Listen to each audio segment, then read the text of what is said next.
एक मैरिड औरत का यंग लड़के से अफेयर होता है, पर उसके हस्बैंड को पता चल जाता है।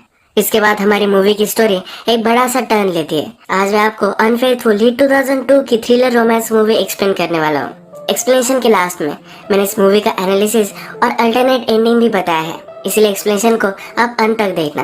तो चलिए इसे एक्सप्लेन करना स्टार्ट करते हैं। मूवी स्टार्ट होती है और एक फैमिली हम देखते हैं जिसमें मदर, फादर और उनका एक छोटा सा बेटा है। मदर का नाम कॉनी और फादर का नाम एड।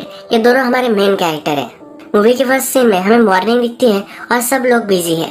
कॉनी अपने सन के लिए ब्रेकफास्ट वगैरह रेडी करती है और एड भी काम के लिए जाने के लिए रेडी होता है। इन दोनों का बेटा, जिसका नाम है चार्ली, उसका बर्थडे आने वाला है। बर्थडे डेकोरेशन का सामान कॉनी गांव में जाकर आज लेकर आने वाली है। एक्चुअल में यह फैमिली सबन में रहती है। सबब का मतलब सिटी के बाहर एक बड़ी सी जगह पर अलग अलग घर बिल्ड किए होते हैं।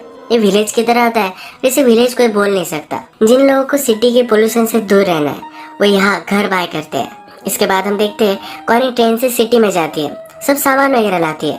आज जो वेदर है ये बहुत ही खराब है, बहुत बड़ा तूफान आया हुआ है। अचानक से तूफान और भी बढ़ जाता है। कॉनी स्ट्रीट से जा रही होती है और उसके सामने क्या है, आगे क्या है, कुछ भी उसे दिख नहीं रहा। एक लड़के से वो टकरा जाती है। ये हमारा और एक मेन कैरेक्टर है जिसका नाम है पॉल। पॉल के हाथों में बहुत सारी बुक्स थी जो सब अब गिर चुकी है। कॉनी के हाथ में सब डेकोरेशन का सामान था, वो भी यहाँ वहाँ चला गया है। पॉल कॉनी का सब सामान इकट्ठा करता है और कॉनी भी उसके बुक्स उठाने में उससे हेल्प करती है। कॉनी गिर गई थी तो उसके पैर पर चोट आ चुकी है। पॉल उसे कहता है कि मेरा घर ऊपर ही है, तुम आकर बैंडेड वगैरह कर सकती हो। कॉनी को जल्दी से टैक्सी लेकर घर जाना है, पर उसे टैक्सी मिल भी नहीं रही। पॉल भी टैक्सी के लिए कोशिश करता है पर कोई भी नहीं रुकता। कॉनी पहले हेसिटेट करती है, पर फिर पॉल के जाम को देखकर वो उसके अपार्टमेंट में जाने के लिए रेडी हो जाती है। पॉल के अपार्टमेंट में बहुत सारे बुक्स होते हैं। कॉनी उससे पूछती है, इतने सारे बुक्स तुम्हारे पास क्यों है, क्या तुम राइटर हो? पॉल कहता है कि नहीं, मैं बुक डीलर हूँ। कॉनी फिर बाथरूम जाती है और अपने जख्म पर बैंडेड वगैरह लगाती है। बाहर आकर वो पॉल से कहती है, तुम्हारा हाउस बहुत ही ब्यूटीफुल है। पॉल कहता है कि ये मेरा नहीं है, ये मेरे फ्रेंड का है जो अब पेरिस में है, तो यहाँ वो रह रहा है। पॉल ने कॉनी के लिए टी वगैरह बनाई हुई है, पर कॉनी को जल्दी घर जाना है। कॉनी अपने बेटे को कॉल करती है और कहती है कि आज जरा वो लेट हो जाएगी। कॉनी फोन पर ही बात करी है, तभी पॉल एक गर्म कपड़ा उसकी वुंड पर लगाता है। कॉनी अब पॉल को गुड बाय कहती है। पॉल उससे कहता है कि जाते जाते अपने लिए तुम बुक लेकर जाओ। एक स्पेसिफिक बुक वो कॉनी को देता है और उस बुक में एक पेज उसे पढ़ने के लिए कहता है। इस पेज की ये समरी है कि हमारे पास जो ये मोमेंट है यही हमारी लाइफ है, इसी मोमेंट में हमें सब कुछ जी लेना चाहिए। इसके बाद कॉनी यहाँ से चली जाती है। इस सीन में पॉल और कॉनी के बीच में ऑब्वियस सा एक टेंशन हम देखते हैं। नेक्स्ट सीन में हम देखते हैं कि कॉनी घर पर है। थोड़ी देर में एड भी घर पर आता है। उसके पैर पर जो चोट लगी है इसे देखता है और इसके बारे में पूछता है। कॉनी उसे सब कुछ कहती है। वो कहती है एक अच्छा लड़का था जिसने मुझे बहुत हेल्प की। एड मजाक मजाक में कहता है क्या वो हैंडसम है। उसके बाद उसे कहता है कि उसने तुम्हें इतनी हेल्प की है, उसे एक वाइन की बोतल वगैरह भेज दो। रात में हम देखते हैं कि एड ने एक नया वीडियो कैमरा बाय किया है। कॉनी के साथ इसे वो ट्राई करता है और रात में एक दूसरे के साथ इंटीमेट हो जाते हैं। फिर से अगला दिन आता है। इस फैमिली का जो रूटीन था, यानी कि उनका बेटा चार्ली स्कूल जाता है, एड अपने काम पर जाता है, इसी तरह से चलता है। कॉनी फिर पॉल ने उसे जो बुक दी थी ये ओपन करती है और उसमें से पॉल का नंबर निकलता है। कॉनी फिर सिटी में आती है। स्टेशन पर आकर पॉल को कॉल करती है। वो उससे कहती है कि तुम्हारा एग्जैक्ट एड्रेस क्या है, मुझे तुम्हें वाइन वगैरह भेजनी है। पॉल कहता है कि तुम हो कहाँ। कॉनी अपनी लोकेशन उससे कहती है तो वो कहता है कि यहाँ आ जाओ, मैं तुम्हारे लिए कॉफी वगैरह बनाऊंगा। कॉनी पॉल के यहाँ पहुँचती है। पॉल उसे कॉफी के लिए पूछता है। कॉनी उससे कहती है कि वो जरा हरी में है। आसपास घर में वो देखती है तो ब्रेल लिपि में लिखी हुई एक बुक वहाँ है, इसे वो फील करती है। पॉल भी उसके पास पहुँच जाता है, उसके बहुत ही वो करीब है। उसका हाथ लेकर इस बुक को फील करने के लिए उसे कहता है इसमें क्या लिखा हुआ है, ये पढ़कर उसे सुनाता है। कॉनी को यहाँ होना गलत लगता है तो वहाँ से वो चली जाती है। इसके बाद हम देखते हैं कि कॉनी एड से मिलने के लिए आती है। एड के लिए वो एक प्रेजेंट भी लाती है। एड अपने काम में बहुत ही बिजी है, पर फिर थोड़ा सा टाइम निकालता है और स्वेटर वगैरह पहनता है। रात में दोनों ये जब डिनर करते हैं तो एड को लगता है कॉनी जरा खोई खोई सी है। अगले दिन कॉनी फिर से पॉल से मिलने के लिए आती है।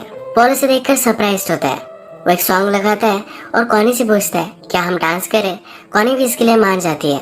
ये दोनों डांस करते हैं और पॉल कहता है तुम्हारी आईज बहुत ही ब्यूटीफुल है, कभी भी इसे बंद कर कर मत सोया करो। कॉनी रियलाइज करती है कि जो भी वो कर रही है ये गलत है और कहती है कि मिस्टेक थी। वो अब जाने के लिए रेडी होती है। पॉल उसे कहता है कि क्या सही क्या गलत ऐसा कुछ भी नहीं होता, चीजें हम करते हैं और नहीं करते, इसमें ज्यादा तुम्हें सोचने की जरूरत नहीं है। वो वहाँ से निकल भी जाती है पर उसका कोट पीछे रह गया था।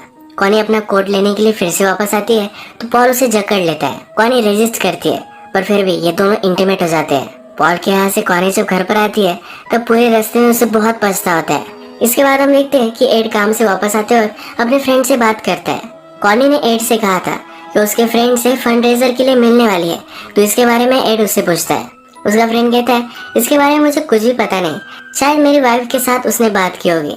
एड वंडर करता है कॉनी मुझसे झूठ क्यों बोली। एड घर पर आकर अपना अपना काम करने लग जाता है। जब कॉनी उससे पास आती है तो पूछता है क्या तुम मुझसे प्यार करती हो। कॉनी कहती है कि ऑफ कोर्स करती हो। ये कैसा सिली क्वेश्चन है। इसके बाद हमें कुछ दिन दिखाए जाते हैं। इन दिनों में कॉनी को पॉल की कॉल आते हैं। एड की इससे ऊपर नजर है। कॉनी अपने फैमिली के साथ जैसे कुछ भी नहीं हुआ है इस तरह से टाइम स्पेंड करती है, पर वो पॉल के पास भी जाती रहती है। पॉल के साथ उसका स्ट्रॉन्ग अफेयर स्टार्ट हो गया है। एक दिन जब कॉनी पॉल के साथ थी तब पॉल उसके बॉडी पर एक फ्लावर बनाता है। इसके बाद ये दोनों लंच के लिए जाते हैं। कॉनी जरा डर रही है क्योंकि ये दोनों पब्लिक में है। पब्लिक में अगर एड के किसी फ्रेंड ने वगैरह उन्हें देख लिया तो ये प्रॉब्लम हो सकता है।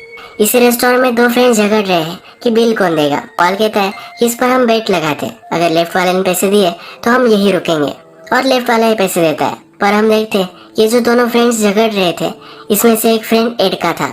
जब कॉनी घर आकर बात लेती है तो पॉल ने उसकी बॉडी पर जो फूल बनाया था इसे नोटिस करती है। जल्दी से इसे वो मिटा देती है। तभी हम देखते हैं कि एड वहाँ आ जाता है। एड पूछता है क्या मैं तुम्हें ज्वाइन कर सकता हूँ, और ये दोनों बाथ टब में बैठते हैं। एड कॉनी के साथ इंटीमेट होना चाहता है पर कॉनी को अनकंफर्टेबल महसूस हो रहा है। वहाँ से बहाना कर निकल जाती है। नेक्स्ट दिन हम देखते हैं कि एड कॉनी से बात करता है। कॉनी के साथ उसे लंच करना है।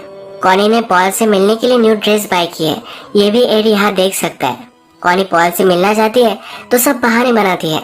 कॉनी कहती है कि मुझे रेडी होने के लिए टाइम लगेगा, पर एड रुकने के लिए भी रेडी है। कॉनी को आइडिया आता है। उसे कहती है कि आज मेरी फेशियल की अपॉइंटमेंट है इसलिए उसे जाना पड़ेगा। एड उससे किस प्लेस पर वो जाने वाली है ये भी पूछ लेता है। कॉनी के पास आकर कहता है कि तुम इतनी ब्यूटीफुल हो, तुम्हें कोई फेशियल की जरूरत नहीं है। इसके बाद वो चला जाता है। ऑफिस में आकर कॉनी जिस जगह पर फेशियल करने वाली थी उस जगह का नंबर निकालकर उन्हें कॉल करता है। यहाँ उसे पता चलता है कॉनी की कोई भी अपॉइंटमेंट नहीं है। उसका शक अब स्ट्रॉन्ग हो चुका है। कॉनी पॉल के अपार्टमेंट के बाहर ही है पर उसे उसके दो फ्रेंड्स मिल जाती है। ये सब बहुत दिनों बाद मिली है तो उसकी फ्रेंड उसे कहती है कि चलो हम कॉफी के लिए चलते हैं। कॉनी को कुछ काम है ये कहकर वो बहाना बनाना चाहती है पर उसकी फ्रेंड उसकी नहीं मानती। ये तीनों फिर रेस्टोरेंट में आती है। कॉनी वहाँ से उठती है और इसी रेस्टोरेंट से पॉल को कॉल लगाती है। पॉल को कहती है कि तुम बिलीव नहीं करोगे पर तुम्हारे अपार्टमेंट के सामने जो रेस्टोरेंट है वही मैं हूँ। कॉनी फिर अपने फ्रेंड्स के साथ बैठती है तो वहाँ पॉल आ जाता है। कॉनी एक्सक्यूज लेकर रेस्ट रूम में जाती है और यहाँ पर कॉनी और पॉल ये दोनों इंटीमेट हो जाते हैं। कॉनी की फ्रेंड्स ने भी पॉल को देखा था। जब कॉनी फिर से टेबल पर आती है तो वे दोनों फ्रेंड्स बात कर रही हैं ये पॉल कितना ब्यूटीफुल है। इसमें से एक फ्रेंड कहती है कि अगर उसे चांस मिला तो पॉल के साथ वो अफेयर कर सकती है। दूसरी फ्रेंड कहती है ये सब बोलना भी गलत है, ये अफेयर वगैरह इनका अंत कभी भी सही नहीं होता, कोई ना कोई तो हर्ट हो ही जाता है और इससे भी बस अपने हस्बैंड को पता चल सकता है। उनकी फ्रेंड एक्सपीरियंस से बोल रही है। कॉनी भी इस पर सोचती है और उसे भी जरा डर लगता है। उसके फ्रेंड से मिलने के बाद फिर से पॉल के पास आती है।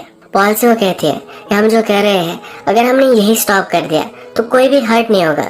पॉल कहता है कि मैं हर्ट हो जाऊंगा। कॉनी फिर कहती है कि शायद हमें चलने देना चाहिए, अगर हम एक दूसरे से बोर हो गए तो भी ये एंड ही हो जाएगा। वो कहती है कि हमेशा मैं तुम्हारे बारे में सोचती रहती हूँ, जब भी मैं तुम्हें मिल नहीं सकती तो मैं बहुत ही डिस्टर्ब हो जाती हूँ।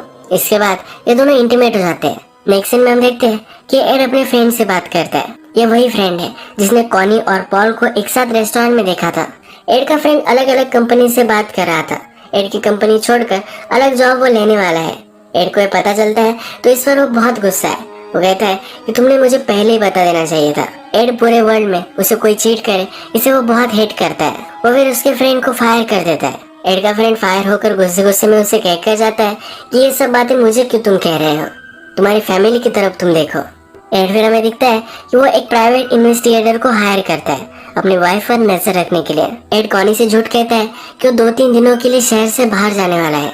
कॉनी फिर से पॉल के साथ बहुत मजे करती है पर इस बार एड का डिटेक्टिव इन दोनों के साथ फोटोज वगैरह ले लेता है। यही दिनों में कॉनी जब पॉल के साथ है तो बहुत ही लेट हो जाती है। आज उसे अपने सन चार्ली को स्कूल से पिकअप करना था और वो कर नहीं पाई। उसे फिर रियलाइज होता है किस तरह की वो मदर है। वो बहुत रोती है एड जब अपने डिटेक्टिव से मिलता है तो डिटेक्टिव सब फोटोज कॉनी और पॉल की उसे दे देता है। एक दूसरे के साथ सो रहे थे, उसकी भी फोटो इसमें है। कॉनी सिटी में अपनी ग्रोसरीज लेने के लिए आती है, तभी रास्ते पर वो पॉल को एक दूसरी औरत के साथ देखता है। ये बहुत ही गुस्सा हो जाती है और पॉल को उस लड़की के साथ ही कन्फ्रंट करती है और उसे अपने अपार्टमेंट तक लेकर आता है। पॉल उसका गुस्सा करने के लिए डायरेक्टली उसे जकड़ लेता है। कॉनी बहुत रेजिस्ट करती है पर फिर भी एक दूसरे के साथ ही इंटीमेट हो जाते हैं। एड को पता है कि पॉल रहता कहाँ है, तो डायरेक्टली उसके अपार्टमेंट तक पहुंच जाता है। वहाँ पर सिक्योरिटी सिस्टम है तो एड डायरेक्टली अंदर नहीं घुस सकता। एक आदमी बिल्डिंग से बाहर आता है तो डोर ओपन है, तो एड भी इस डोर से अंदर घुस जाता है। डोर नॉक कर कर कहता है कि क्या तुम पॉल हो। एड अपने आप को इंट्रोड्यूस कराता है, घर में आता है और सब कुछ चीजें देखता है। पॉल उसे ड्रिंक के लिए पूछता है। एड पॉल से पूछता है कि तुम मेरी वाइफ से कैसे मिले थे। पॉल उसे बताता है। फिर एड रियलाइज करता है कि कॉनी को जिस दिन चोट आई थी वही वो दिन था जब वो पॉल से मिली थी। उसी ने कॉनी को कहा था कि वो पॉल को एक वाइन की बोतल देकर आए। एड पॉल से कहता है कि हमें एक बेटा भी है, क्या कॉनी ने तुम्हें उसके बारे में बताया था। पॉल कहता है कि हाँ मुझे मालूम है। एड कहता है कि हम सबन्स में रहते हैं। पॉल कहता है कि सबन्स में रहना कॉनी को पसंद नहीं है। एड को बहुत ही शौक लगता है। इनकी बातों बातों में उसे पता चलता है कि पॉल ने और कॉनी ने एड के बारे में भी बात की है। एड अब बहुत ही एम्बैरेस्ड है। इस रूम में एड एक गिफ्ट देखता है। ये जो गिफ्ट था ये एड ने कॉनी को दिया था। कॉनी ने यही गिफ्ट पॉल को दे दिया है। एड ये गिफ्ट देखकर बहुत ही हार्ट ब्रोकन हो जाता है। उसकी आंखों के सामने सब अंधेरा आने लगता है। वो समझ नहीं पाता कि उसे करना क्या चाहिए। बहुत ही गुस्सा हो चुका है। ये गिफ्ट लेता है और डायरेक्टली पॉल के सर में दे मारता है। सर पर 2-4 बार लगने की वजह से पॉल वहीं मर जाता है। एड को थोड़ी देर में रियलाइज होता है कि उसने किया क्या है। अब इस मर्डर को वो कवर अप करना चाहता है। इस फ्लैश से अपने फिंगरप्रिंट्स वगैरह वो सब कुछ मिटाता है। पॉल के फोन पर कॉनी का वॉइस मैसेज आता है जो एड सुनता है। इसमें कॉनी से कहती है कि जो भी वो कर रहे हैं ये गलत कर रहे हैं। अब कॉनी फिर से पॉल से मिलने के लिए नहीं आने वाली। ये वॉइस मैसेज सुनकर एड को जरा अच्छा लगता है। इसके बाद पॉल के यहाँ एड सब कुछ साफ करता है। कारपेट में उसे रैप कर कर अपनी गाड़ी में रखता है। एड के बेटे का स्कूल में आज परफॉर्मेंस है तो लेट हो चुका है, तो वही गाड़ी लेकर वो स्कूल में भी पहुंच जाता है। आज वो बहुत ही डिस्टर्ब्ड है। उसे अभी अभी जो किया है उसी के बारे में सोचता रहता है। कॉनी से पूछती है क्या हुआ है और उसे वो कुछ भी नहीं बताता। इनके बेटे का प्रोग्राम खत्म होता है। पार्किंग में जब ये गाड़ी निकालते हैं तब इनकी गाड़ी को कोई टकरा देता है। हमें पता है कि गाड़ी के डिक्की में पॉल की लाश है, तो एड इस पर कोई भी रिएक्ट नहीं करता। जिसने गाड़ी ठोकी थी वो कहता है कि तुम्हारी डिक्की खुल चुकी है। एड डिक्की को बंद करने की कोशिश करता है पर ये डिक्की बंद नहीं हो रही। बहुत ट्राई करता है और लास्ट में बंद हो जाती है। बहुत ही क्लोज इनकाउंटर से ये बच जाता है। रात में फिर एड कचरा डालने की जगह पर आता है और इस बॉडी को डिस्पोज कर देता है। पॉल ने एड से कहा था कि कॉनी को सबम में रहना अच्छा नहीं लगता, तो एड वंडर करता है। अगली सुबह कॉनी से पूछ भी लेता है क्या तुम्हें यहाँ रहना अच्छा नहीं लगता, अगर तुम चाहो तो हम कहीं और मूव हो सकते हैं। कॉनी इस पर मना कर देती है। वो कहती है कि ये क्या तुम बात कर रहे हो। 1-2 दिन गुजर जाते हैं और हमें दिखता है कॉनी के घर पर पुलिस आते हैं। पुलिस कॉनी को बताते हैं कि पॉल मिसिंग है। वो कॉनी के पास है क्योंकि पॉल के अपार्टमेंट में कॉनी का नंबर और नाम उसने लिखा हुआ था। कॉनी कहती है कि वो बुक डीलर था, उससे मैंने बुक पाई की होगी, इसी वजह से मेरा नाम नंबर वहाँ होगा। कॉनी का बेटा चार्ली पुलिस को देखकर बहुत एक्साइटेड होता है। जब कॉनी, एड और चार्ली बाहर आकर लंच कर रहे हैं तो चार्ली कहता है कि आज पुलिस आए थे। एड जरा डरता है और कॉनी से पूछता है कि पुलिस क्यों आए थे। कॉनी कहती है ऐसी नॉर्मल इन्वेस्टिगेशन वो कर रहे थे, इसीलिए सबसे वो पूछ रहे थे। नेक्स्ट में हम देखते हैं कि पॉल की गाड़ी कचरे में किसी को मिल जाती है। इसी वजह से अब पुलिस को पता है कि पॉल मर चुका है। इसके बाद हम देखते हैं कि पुलिस डायरेक्टली कॉनी और एड के पास आते हैं। उन्होंने और भी इन्वेस्टिगेशन की थी। कॉनी से फिर से सवाल पूछते हैं कि क्या तुम पॉल को सही से जानती थी। कॉनी कहती है कि सिर्फ मैं एक बार उसे मिली थी, पर मुझे पता नहीं है कि मैं कहाँ मिली होगी। इस और भी उसे प्रेशराइज करते हैं तो कॉनी कहती है कि एक फंड रेजर में उसे मिली थी। पुलिस ने इन्वेस्टिगेशन की है और उन्हें पता है कि कॉनी ने एक बार पॉल के अपार्टमेंट के सामने अपनी गाड़ी पार्क की थी और इलीगली पार्क करने की वजह से उसे एक टिकट भी मिला था। एड भी यहाँ है और वो समझ जाता है कॉनी का झूठ पकड़ा जा चुका है। पुलिस को कहता है कि मेरी वाइफ ने तुम्हें जो भी सब बताना था वो सब कुछ बता दिया है, अब हम ज्यादा तुमसे बात नहीं करना चाहते। एड के यहाँ से जाने के बाद कॉनी डर कर बहुत रोती है कि एड के शर्ट में कॉनी को उसकी और पॉल की फोटोज मिल जाती है। ये वही फोटोज है जो डिटेक्टिव ने एड को दी थी। कॉनी को पता चल चुका है कि एड को उन दोनों के बारे में पता था। घर पर जब वो आती है तो वे फ्रेंड्स के साथ डिनर कर रहे हैं। एड हमेशा कॉनी को स्नो क्लास के गिफ्ट देता है। कॉनी ने पॉल को जो गिफ्ट दिया था वो गिफ्ट एड फिर से अपने घर में ला चुका है। एड के फ्रेंड ये गिफ्ट देख रहे होते तभी कॉनी को पता चल जाता है कि उसने पॉल को जो गिफ्ट दिया था वो एड फिर से वापस ला चुका है। इसका मतलब है एड पॉल से मिलने के लिए गया था। वो रियलाइज करती है कि पॉल को एड ने ही मारा होगा। रात में डर कर उससे पूछती है कि तुमने क्या किया है। एड भड़क जाता है और कहता है कि तुम मुझे बताओ कि तुमने क्या किया है। तुम बार बार मुझसे झूठ बोलते रहे। तुमने कभी भी इस फैमिली के बारे में भी नहीं सोचा। तुम्हें क्या लगा मुझे पता नहीं पड़ेगा? मुझे फर्स्ट दिन से शक हो गया था। मुझे उसे नहीं मारना था। मुझे तो तुम्हें मारना चाहिए था। कॉनी ये सब सुनकर बहुत रोती है। ये दोनों झगड़ रहे थे तब उनके बेटे को भी कुछ आवाज आती है। इनका बेटा डर कर उठ जाता है।